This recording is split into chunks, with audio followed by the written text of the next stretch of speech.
Em nome do Pai, e do Filho, e do Espírito Santo. Amém. Naquele tempo, a mãe e os irmãos de Jesus aproximaram-se, mas não podiam chegar perto dele por causa da multidão. Então anunciaram a Jesus: tua mãe e teus irmãos estão aí fora e querem te ver. Jesus respondeu: minha mãe e meus irmãos são aqueles que ouvem a palavra de Deus e a põem em prática. Palavra da salvação. Glória a vós, Senhor. Meus irmãos e minhas irmãs, estamos no Evangelho de São Lucas, capítulo 8, do versículo 19 até o 21. Estamos diante dessa situação. A mãe de Jesus, a Virgem Maria, a nossa mãe, que Ele nos deu, que Ele nos presenteou quando Ele estava na cruz.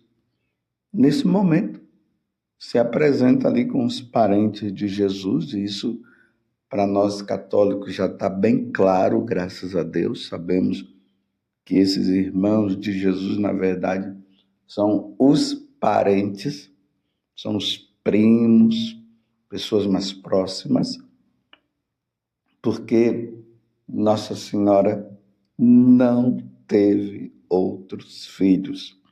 O único filho que ela teve foi nosso Senhor Jesus Cristo.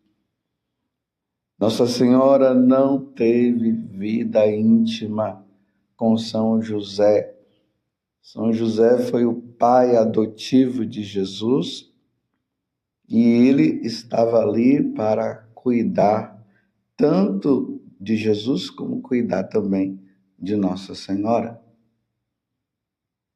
Ela foi virgem antes do parto, no parto e depois do parto. E uma vez que Nossa Senhora, a mãe de nosso Senhor Jesus Cristo, nossa mãe também, ela foi virgem antes do parto, no parto e depois do parto, isso significa que ela não teve outros filhos. O filho dela era só e foi só nosso Senhor Jesus Cristo. Ela deu à luz a nosso Senhor, como está lá no livro do profeta Isaías, no capítulo 7. Uma virgem dará à luz um filho. Uma virgem dará à luz um filho. E porás o nome dele de Emanuel, que quer dizer Deus conosco. E ali no capítulo 1 do Evangelho de São Mateus, nós vemos essa própria confirmação quando José estava ali meio que duvidoso, porque ele viu Nossa Senhora grávida, ele viu a Virgem Maria, olha só, a Virgem Maria grávida, porque a gravidez de Nossa Senhora não aconteceu por vias normais. No capítulo 1 do Evangelho de São Lucas, nós vemos isso bem claro, quando o anjo Gabriel foi ao encontro dela, perguntando se ela poderia ser a mãe do Salvador, e ela disse: mas como isso vai acontecer? Porque eu não conheço homem nenhum. Não conhecer homem nenhum significa não teve intimidade com homem nenhum. E o anjo Gabriel disse que aquele que nasceria dela esse que iria nascer dela, aconteceria essa concepção por obra do Espírito Santo. O Espírito Santo viria sobre ela, e aquele que nascesse dela seria chamado Filho do Altíssimo, Filho de Deus, e daria-se o nome de Jesus. E realmente essa gravidez aconteceu dessa forma, como os santos padres dizem, que não aconteceu por um sêmen humano. O próprio Espírito Santo veio sobre ela. Aí voltando, como eu estava falando, no capítulo 1 do Evangelho de São Mateus, estava ali São José na dúvida, e o anjo falou para ela que ela estava grávida por meio do Espírito Santo. E aí ele cita aquela passagem que está em Isaías, que eu acabei de falar, no capítulo 7, que fala que o nome dele será Emanuel. E nós, com muita alegria, nós católicos, professamos esta fé, esse dogma, que Nossa Senhora não teve outros filhos. Ela só teve Nosso Senhor Jesus Cristo. Eu, de maneira particular, eu olhando assim para Nossa Senhora, jamais eu conceberia vendo Nossa Senhora tendo vida íntima com São José. Jamais. Isso não entra na minha cabeça. Infelizmente, os nossos irmãos protestantes, que são aqueles que protestam, por isso é chamado protestante, eles protestam tudo aquilo que a igreja sempre nos ensinou, desde nosso Senhor Jesus Cristo até, como revelação, até o último apóstolo, que foi São João. Eles, instigados por Lutero e outros, dizendo que tudo que está escrito na Bíblia tem que ser lido e entendido como está ali, porque tem coisas que são difíceis de interpretar. Até São Pedro falou isso, que existem passagens na Bíblia que são difíceis de interpretação, e aí nós precisamos do auxílio dos santos padres, precisamos do auxílio da doutrina da igreja para que nós possamos compreender. Precisamos do auxílio da tradição, do magistério, da Sagrada Escritura, no caso, para que nós tenhamos um entendimento melhor. Porque senão vai virar uma grande bagunça, cada um lendo e interpretando do jeito que a pessoa quiser, porque o Espírito Santo falou comigo, porque Deus falou comigo, e aí que entra muitas aberrações, e os protestantes, levados por esse falso entendimento que Lutero teve, de dizer que é só você ler e pedir que o Espírito Santo vai falar para você, e que tudo que está escrito tem, o que não está na Bíblia não é tido como revelação.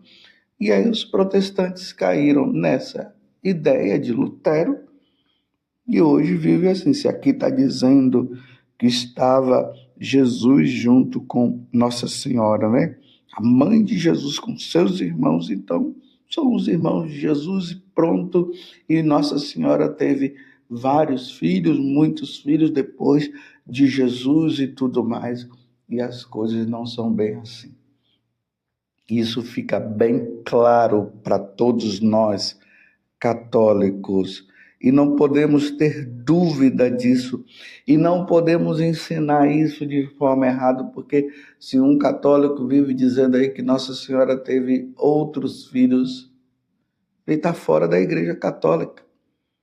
O pensamento dele já não é um pensamento de católico, é um pensamento de protestante, ou sabe lá de quê. Mas já não é mais de católico. A Virgem Maria não teve outros filhos. Só Nosso Senhor Jesus Cristo, o Filho único dela, o único Filho. E precisamos tomar ciência, tomar consciência disso. E uma vez que nós temos consciência disso, aí nós vamos entender agora o Evangelho. Então, quando Jesus, ele agora diz: minha mãe e meus irmãos são aqueles que ouvem a palavra de Deus e a põem em prática, Jesus também está elogiando a mãe dele, a Santíssima Virgem Maria, que é nossa mãe também. Eu faço questão de dizer isso, que ela fez a vontade de Deus em tudo. Depois que o anjo Gabriel falou tudo e ela passou a entender com clareza, ela disse: eis aqui a serva do Senhor, a escrava do Senhor, faça-se em mim segundo a tua palavra. Então ela fez a vontade. Então Jesus não está desprezando a sua mãe, ele está dizendo: a minha mãe fez a vontade, eu quero que você também faça a vontade. Então, quem são os meus irmãos? Quem é a minha mãe? Senão aqueles que ouvem a palavra de Deus e a põem em prática. Então, Jesus agora está inaugurando um novo tempo.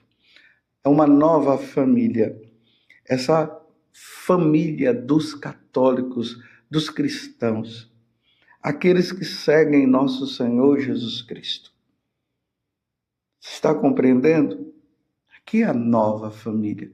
E essa nova família é constituída por mim, por você, que seguimos nosso Senhor Jesus Cristo, somos aqueles que faz a vontade de Deus, não a vontade dos homens, não a vontade do diabo, mas a vontade de Deus. Se lembram de São Pedro, quando ele estava ali diante daquele sinédrio, e eles dizendo para eles não falarem o nome de Jesus?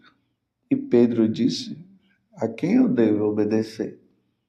Aos homens ou a Deus? E ali, dentro dessa pergunta, ele já estava dizendo: eu vou obedecer a Deus.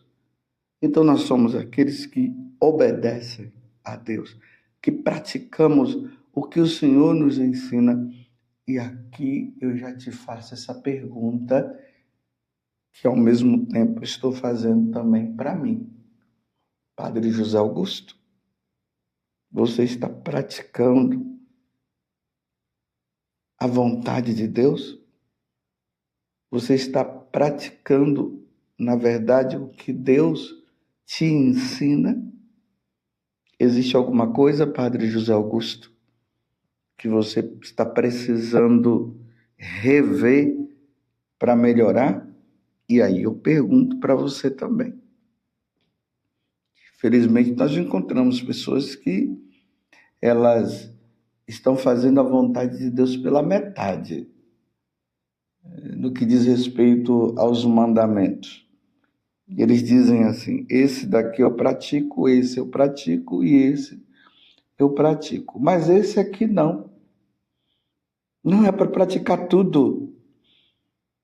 Não existe isso de eu pratico esse e esse, mas esse não.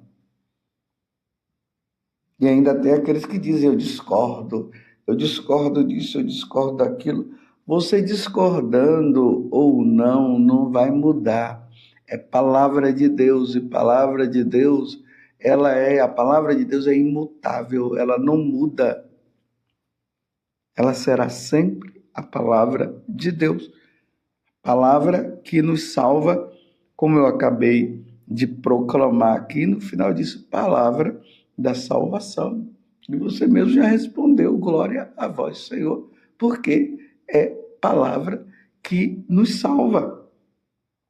E nós não podemos agora ficar limitando. E aí começa aquelas discussões desses tempos modernos, onde as pessoas não querem praticar a palavra de Deus só o que convém. E aí eles vão dizer o seguinte: eu não concordo, eu não concordo, eu não penso assim. Você não pensa assim? Mas a pergunta é, e Deus pensa? Vou dar um exemplo muito claro, até na questão do matrimônio, que é uma coisa que precisamos cada vez mais ficar bem claro. O matrimônio, segundo Deus, só o religioso.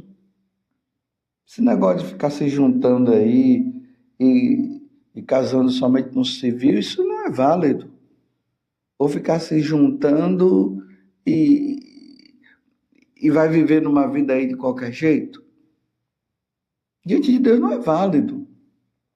Ou casa e depois se separa, isso aqui casa na igreja, se separa e vive com uma outra pessoa e diz, vou viver assim porque assim tá bom e maravilhoso, e aí fica culpando a igreja. Não é para culpar a igreja, não, vai culpar Jesus que disse que um homem, uma mulher casada não pode se separar. Por que ninguém diz assim, eu não aceito Jesus? Só fala o nome igreja, para quê?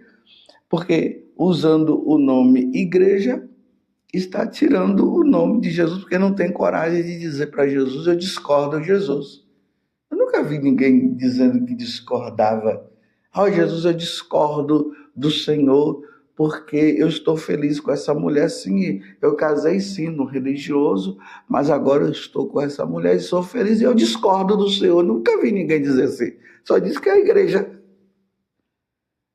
Porque ali, tanto no Evangelho de São Mateus, no capítulo 19, e Marcos, capítulo 10, vai falar justamente a respeito dessa questão matrimonial. Ninguém diz discordo. Por exemplo, essa questão aí de homens homens com homens e mulheres com mulheres, que na carta aos Romanos ele deixa bem claro ali no capítulo 1 que Deus abomina isso aí. E também lá no livro de Levítico, capítulo 18, versículo 23, que Deus abomina. Eu não vejo ninguém dizer assim, Senhor, eu discordo do Senhor, porque se eu amo essa pessoa, não, é só culpando a igreja, é culpando os padres, é querendo enganar-se a si mesmo, dizendo que Deus não vai levar em conta, mas como que Deus não vai levar em conta se ele mesmo condenou? Se lá também na primeira carta aos Coríntios, ali no capítulo 6, do versículo 9 em diante, vai falar justamente sobre essa questão.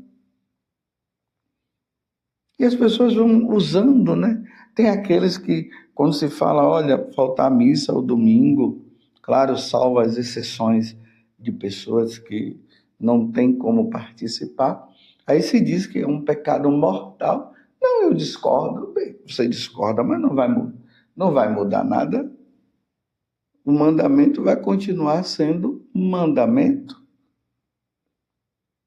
E aí nós vamos aplicando para roubar, honrar pai e mãe, tantos filhos desonrando os pais, mas também esse mandamento inclui também os deveres dos pais para com os filhos. Então, quantos pais desonrando os seus filhos numa vida leviana, os pais que, em vez de prover as coisas do filho, não provê para os filhos, fica provendo para si próprio, tirando a comida da boca dos filhos para gastar com mulherada, com homens, com tantas outras coisas. E Jesus está deixando bem claro que aquele que são da nova família são aqueles que fazem a vontade de Deus. Eu preciso fazer a vontade de Deus. Eu. E você? Você precisa também? Ou você está nessa fase da discordância? Eu aceito isso, mas aquilo não. Meus irmãos, na carta aos Gálatas, no capítulo 6, São Paulo vai dizer que de Deus não se zomba, não se brinca com Deus. Levemos a sério. Sejamos pessoas que realmente fazem parte desta nova sociedade. Nós somos católicos, nós não somos pagãos.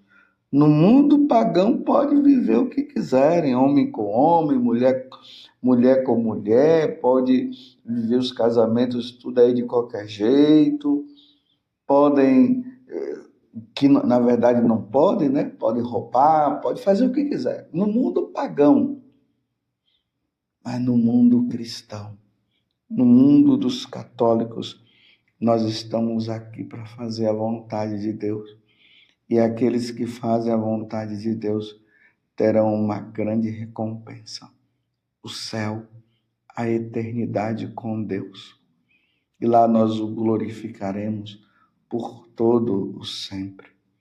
E olhando agora para aquela que se dirigiu para se encontrar com Jesus, a Santa Virgem Maria, que é mãe de Jesus e nossa mãe, digamos juntos: ó Virgem Santíssima, não permitais que eu viva e nem morra em pecado mortal. Em pecado mortal. Eu não hei de morrer, porque a Virgem Santíssima há de me valer. Valei-me, Virgem Santíssima. Louvado seja nosso Senhor Jesus Cristo, para sempre seja louvado. E a sua Mãe Maria Santíssima, e desça sobre você a bênção de Deus Todo-Poderoso, Pai, Filho e Espírito Santo. Amém.